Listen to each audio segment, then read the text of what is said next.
নমস্কার, দেখছেন ক্যালকাটা নিউজ সময়। এখন জোরাওয়ারে শর্মিষ্ঠা রয়েছি আপনাদের সঙ্গে। খুব গুরুত্বপূর্ণ একটি বিষয় অবশ্য আজকে জোরাওয়ারে আলোচ্য সূচিতে রয়েছে। একদিকে দুদিনে ভারত সফরে রয়েছে রাশিয়ার প্রেসিডেন্ট ভ্লাদিমির পুতিন। নজরে দুই দেশের নিরাপত্তা, বাণিজ্য। নয়াদিল্লির হাতে আসছে নতুন অস্ত্র। শুক্রবার ভারত সফরে দ্বিতীয় দিনে ঠাসা কর্মসূচি, কিন্তু তবু কি সম্পূর্ণ সুরক্ষিত পূর্ব সীমান্ত?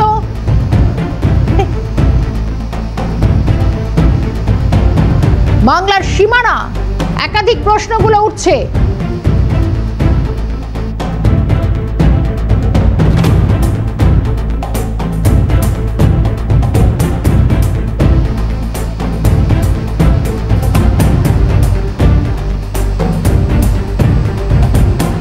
আদৌ কি আছে ব্ল্যাক লাইন করিডোর? বাংলা সীমান্তে কিভাবে কাজ করছে সিক্রেট এজেন্টরা? কতটা বিপদ তৈরি করেছে বাংলা সীমান্তে? সম্পূর্ণ সুরক্ষিত কিনা পূর্ব সীমান্ত, বাংলার সীমানা? Black line corridor. এবং শুধু তাই না, আজকে আমরা যে নজরে রাখবো, একদিকে একাধিক কর্মসূচি রয়েছে পুতিনের, এবং যে ছবি আমরা দেখানোর চেষ্টা করব বাংলা সীমান্তে কিভাবে কাজ করছে সিক্রেট এজেন্টরা। ভ্লাদিমির পুতিন তিনি যেরকম দেশে এসছেন, নিরাপত্তা, বাণিজ্য, একাধিক বিষয় যেরকম রয়েছে, কিন্তু তার পাশাপাশি সীমান্তগুলি সুরক্ষা কোন জায়গায় রয়েছে সেটাও একটা প্রশ্ন। আজকে জোরাওয়ারে আলোচনা করার চেষ্টা করব। নয়াদিল্লির হাতে আসছে নতুন অস্ত্র এবং কি আরো বিস্তারিত অবশ্যই আমরা জানার চেষ্টা করবো। আজকে জোরাওয়ারে বিশ্লেষণে থাকছেন আমাদের সঙ্গে আমাদের চিফ রিপোর্টার সত্যজিৎ মুখোপাধ্যায়। সত্যজিৎ, খুব গুরুত্বপূর্ণ বিষয়। থেকে ভ্লাদিমির পুতিন দুদিনের ভারত সফরে রয়েছেন, অনেকগুলো নিরাপত্তা সংক্রান্ত, বাণিজ্য সংক্রান্ত বিষয় আলোচনা হবে একের পর এক, কিন্তু তার মধ্যেও যেখানে সীমান্তে আমাদের নজর রয়েছে সেখানে কি নয়াদিল্লির হাতে নতুন অস্ত্র আসছে? কি কি বিষয় সামনে আসছে বিস্তারিত জানাও। দেখো শর্মিষ্ঠা, একটা বিষয় খুব পরিষ্কার দর্শকদের বলবো যে যখন আজকে আমরা জোরাওয়ারের এই প্রোগ্রাম করছি, সেই মুহূর্তে ভারতে উপস্থিত রয়েছেন পৃথিবীর দ্বিতীয় শক্তিধর রাষ্ট্রের যিনি সর্বাধিনায়ক, রাষ্ট্রনায়ক ভ্লাদিমির পুতিন। এবং পুতিনের সঙ্গে আমাদের, অর্থাৎ রাশিয়ার সঙ্গে, মস্কোর সঙ্গে দিল্লির যে আলোচনা চলছে, তাতে আমাদের বাণিজ্য অনেকটাই সমৃদ্ধ হবে, আমাদের হাতে নতুন অস্ত্র আসবে এবং অত্যাধুনিক অস্ত্র আসবে, দিল্লিকে অনেকটাই, অর্থাৎ ভারতকে অনেকটাই শক্তিশালী করবে, অনেক বেশি আমাদের সামরিক শক্তিকে বাড়াবে। এবং সেটা আমাদের প্রতিবেশী, উভয় প্রতিবেশী রাষ্ট্র যেমন বাংলাদেশ এবং পাকিস্তান, কুচুটো তো অবশ্যই এদের ক্ষেত্রে আশঙ্কা তৈরি করবে, আশঙ্কার মেঘ তৈরি করবে। এই ছবিটা মোটামুটি পরিষ্কার। কিন্তু যখন এই হাই প্রোফাইল মিটিং চলছে, সমস্ত বিশ্বের চোখ দুই সুপার পাওয়ারের দিকে, গ্লোবাল সুপার পাওয়াররা কী পরিকল্পনা করছে সেদিকে, তখন একটা খুব বড় কোশ্চেন মার্ক উঠছে, একটা বড় প্রশ্নবোধক চিহ্ন আসছে।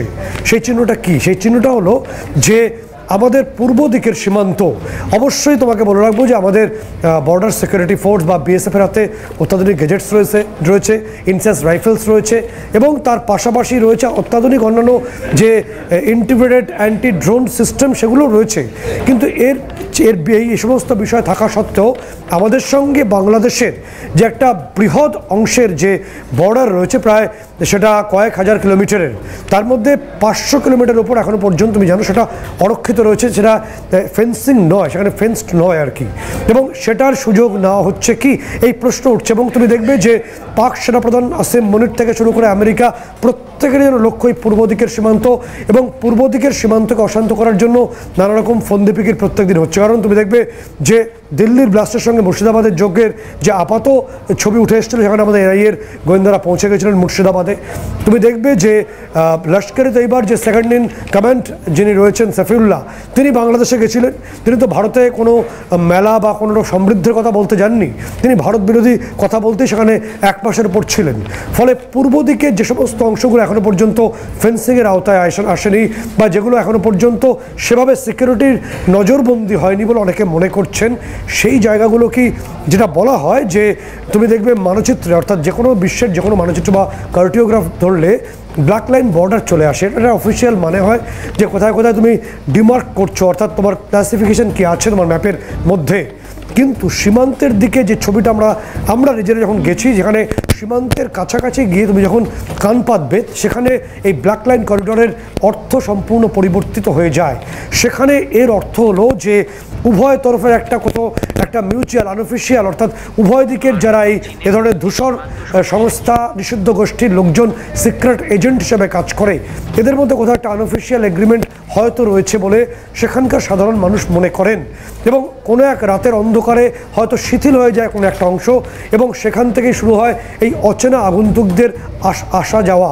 এবং শুধু অচেনা আগন্তুক নয়, অস্ত্র মাদক সব কিছুরই অবাধ প্রবেশ অনুপ্রবেশ চলতে থাকে, এমনটাই দাবি করছেন। আমরা দাবি করছি না শর্মিষ্ঠা, এটা আমাদের দাবি নয়, এই দাবি করছেন সীমান্তে যারা 5 থেকে 10 কিলোমিটার বা 15 কিলোমিটার বসবাস করেন সেই সমস্ত মানুষজন এই দাবিটা করছেন। এবং তারা অধিকাংশ মানুষই ক্যামেরার সামনে আসতে ভয় পাচ্ছেন, তারা মুখ খুলতে ভয় পাচ্ছেন। তোমাকে বলবো আমাদের জার্নিটা সম্পর্কে, যে আমাদের কাছে বেশ কিছু সোর্স আমাদের তথ্য পৌঁছয়, যে আমাদের দপ্তরে সেই তথ্য এসে পৌঁছয় যে ভারত বাংলাদেশ সীমান্তে এই ব্ল্যাক লাইন করিডোর বোধহয় আছে, এবং যেখানে যেখানে বিএসএফের নজরদারি কিছুটা কম সেখানে বোধহয় এই ঘটনাগুলো ঘটছে। আমরা পৌঁছানোর চেষ্টা করি, পৌঁছতে গিয়ে আমাদের যে জার্নিটা আমরা করে আসি তাতে আমরা যে ছবিটা দেখি যে অধিকাংশ ক্ষেত্রে আমাদের সংবাদ মাধ্যম মিডিয়ার যে পরিচয়কে গোপন রাখতে হয়, কারণ সেটা রাখলেই বর্ডারে যে চেন ওয়াইজে খবর চলে যায় এক সিন্ডিকেট থেকে আরেক সিন্ডিকেটের কাছে, তারা সতর্ক হয়ে যেতে পারতো। আমাদেরও অনেকটা জীবনের আশঙ্কা ঝুঁকি থাকে, সেই বিষয়টা মাথায় রাখতে হয়। এবং সর্বোপরি আমরা বিএসএফ সম্পর্কে বলবো, তারা কাজ করছেন, বর্ডার সিকিউরিটির প্রক্রিয়া তারা চালাচ্ছেন, কিন্তু পাশাপাশি এটাও মাথায় রাখতে হবে যে এখনও পর্যন্ত আমরা যে অংশ পর্যন্ত পৌঁছেছিলাম ভারতীয় নাগরিক হিসেবে সেটা পৌঁছানোর অধিকার আমাদের অবশ্যই আছে। কিন্তু যতক্ষণ আমরা ছিলাম, কারণ যে সময় থেকে আমরা প্রবেশ করি একদম 0 পয়েন্টের কাছাকাছি আমরা যত সময় অতিবাহিত করেছি, সেই সময়টা কিন্তু একটু 1 বা 2 ঘন্টা না, তার চেয়ে অনেক বেশি। অর্থাৎ সকালে থেকে একদম রাত পর্যন্ত, মানে গভীর রাত পর্যন্ত আমরা সেখানে অবস্থান করি বর্ডারের বিভিন্ন অংশে। টেকনিক্যাল গ্রাউন্ডে সমস্ত অংশের নাম আমরা উল্লেখ করব না, তাতে অনেকগুলো সমস্যা বা টেকনিক্যাল রিজন অনেকগুলো বিপত্তি তৈরি হতে পারে। যদি আমরা এপিসোডটা করেছি, আমরা বলছি জাতীয় যে নিরাপত্তা বা জাতীয় সুরক্ষার স্বার্থে আমরা এপিসোডটা করেছি, এই বর্ডার অবধি আমরা পৌঁছানোর চেষ্টা করেছি একটাই বিষয় বোঝানোর জন্য যে আমাদের সামান্য যদি মানে শিথিল বর্ডার বা অংশ থাকে, অর্থাৎ যেখানে ফেন্সিং সেই অর্থে কম বা সেই অংশ থেকে অবাধ যাতায়াত করা যায় বা সুবিধা থাকে, সেটাই হবে ওই পার্শ্ববর্তী ছোট্ট দেশটি বাংলাদেশের ক্ষেত্রে সুবর্ণ সুযোগ। কারণ তোমাকে বলবো যে বাংলাদেশের তরফে তাদের প্রাক্তন সেনাকর্তা, আমরা জানা নেই যে বর্তমান যিনি সেনাপ্রধান তার এখানে প্রচ্ছন্ন প্রশ্রয় আছে কি না, তারা এখনও পর্যন্ত ভারতকে ভাগ করার জন্য প্রত্যেকদিন হুমকি দিচ্ছেন। এবং ভারত বিরোধী প্রত্যেক দিন যে কার্যকলাপ আইএসআই গোয়েন্দাদের এনে, সেখানকার বিভিন্ন তুরস্কের গোয়েন্দাদের এনে ভারত বিরোধী কার্যকলাপ ঢাকায় বসে চলছে বলে গোয়েন্দা রিপোর্ট আসছে। সেখানকার প্রাক্তন সেনাকর্তারা কি বলছেন ভারত সম্পর্কে আমরা একবার দ্রুত শোনানোর চেষ্টা করব। শর্মিষ্ঠা, খন্ড খন্ড না করলে আমাদের শান্তি নাই। 71-এ সাহায্য করছে পশ্চিমবঙ্গ, ত্রিপুরা, মেঘালয়, আসাম, এদের সাথে আমাদের বন্ধু। দিল্লি আমাদের বন্ধু না। যতক্ষণ না পর্যন্ত আমরা এই 7 সিস্টারকে বিচ্ছিন্ন করতে পারবো, 7টা আলাদা রাষ্ট্র কায়েম করতে পারবো, ততক্ষণ পর্যন্ত বাংলাদেশ নিরাপদ নয়। 7টা রাষ্ট্র কায়েম করতে হবে এবং সেই জন্য লোকেরা বসে আছে, কিন্তু আমরা সাহায্য করতে পারছি না তাদেরকে।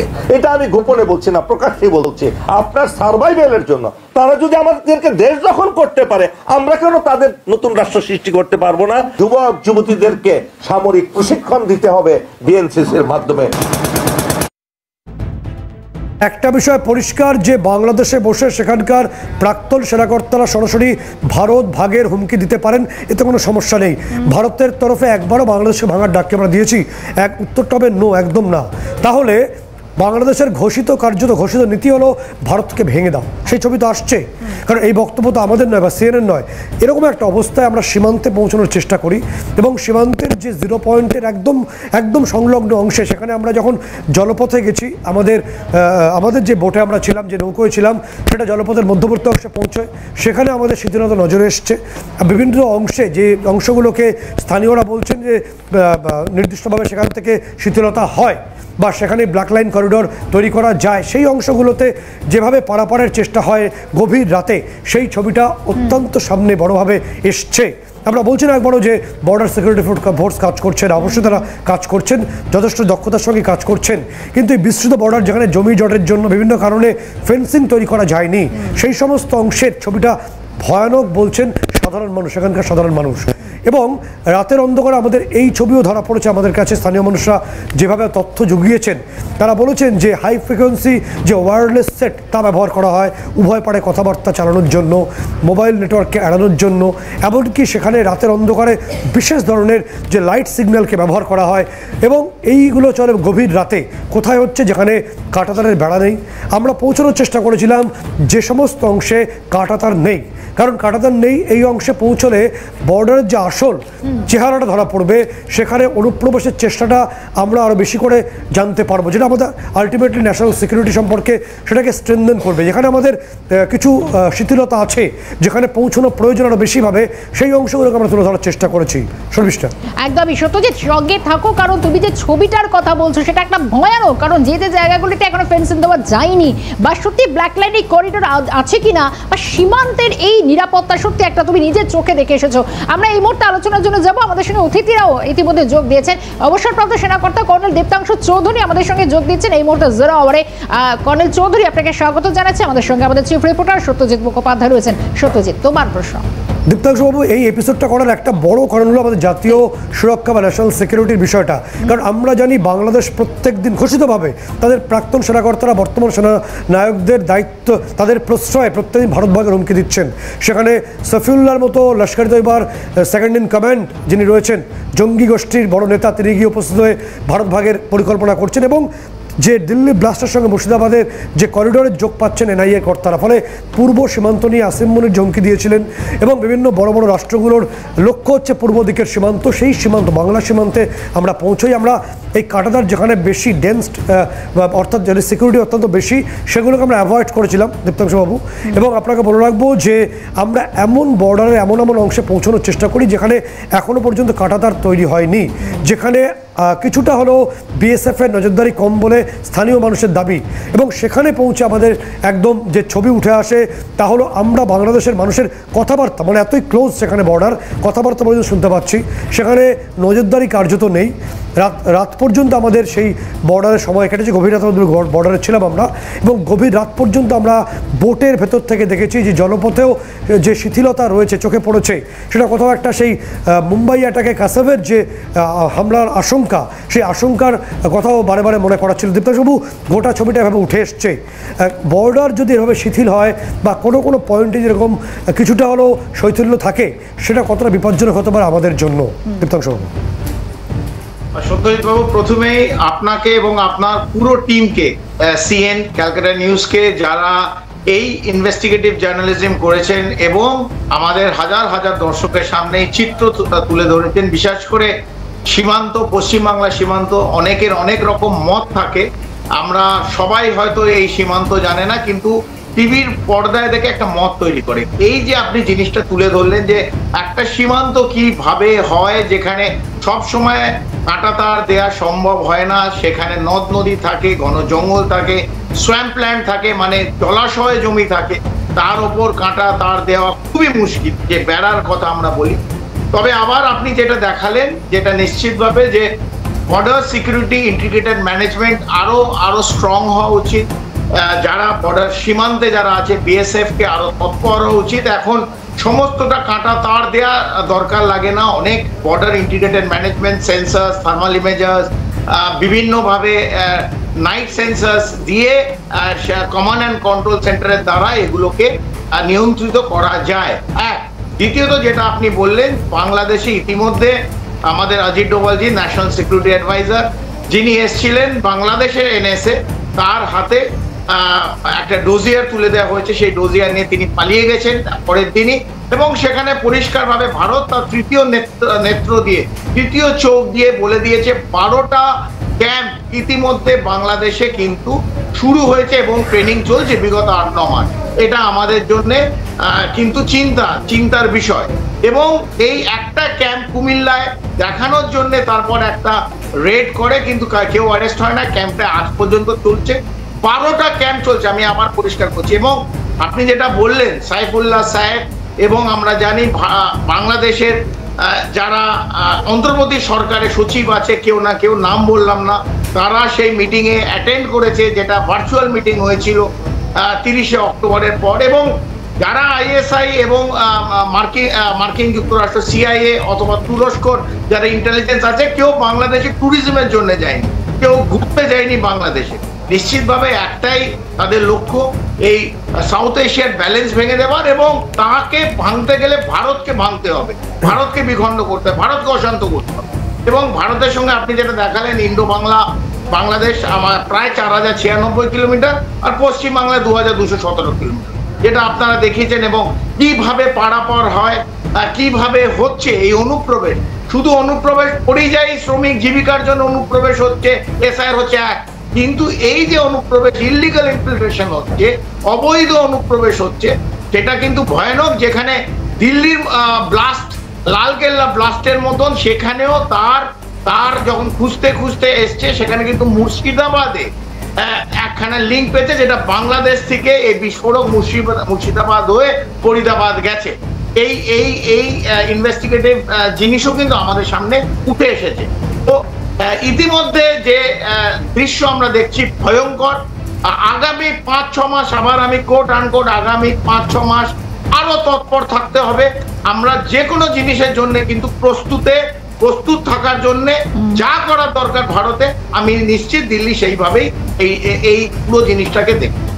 দ্বিতীয় একটা বিষয় চলে আসছে এখানে, আমরা যে এক্সপিরিয়েন্সটা সেখানে পেয়েছি বা আমাদের সামনে এসছে, সেখানকার সাধারণ মানুষ বলছেন যে অধিকাংশ ক্ষেত্রে যে উভয় দিকের যে ধূসর যে গোষ্ঠীগুলো আছে, তাদের যারা সিক্রেট এজেন্ট হিসেবে স্লিপার সেলের মেম্বার বা OGW ওভারগ্রাউন্ড ওয়ার্কার হিসেবে কাজ করছে, এদের কাছে বেশ কিছু নেটওয়ার্কস থাকছে, যেটা অধিকাংশ সময় বাংলাদেশের সিম তারা ব্যবহার করছেন, অথবা তারা কোনো হাই ফ্রিকোয়েন্সি সেট ব্যবহার করছেন, যেটাকে সচরাচর ট্র্যাক করা একটু মুশকিল হচ্ছে। আপনার এক্সপিরিয়েন্সটা জানতে চাইব যে একদম সীমান্তের যেখানে 1-1.5 কিলোমিটারের ব্যবধান থাকে উভয় দেশের মধ্যে, বা কয়েকশো মিটারের ব্যবধান থাকে, সেখানে এই হাই ফ্রিকোয়েন্সি ওয়্যারলেস সেটগুলোর ব্যবহার কেন হয়, এবং সেখানে এই ধরনের অন্য দেশের সিমকে ব্যবহার করে তারা কি গোপন করতে চাইছে, কথাবার্তা বা অন্য কিছু? দীপ্তাংশুবাবু।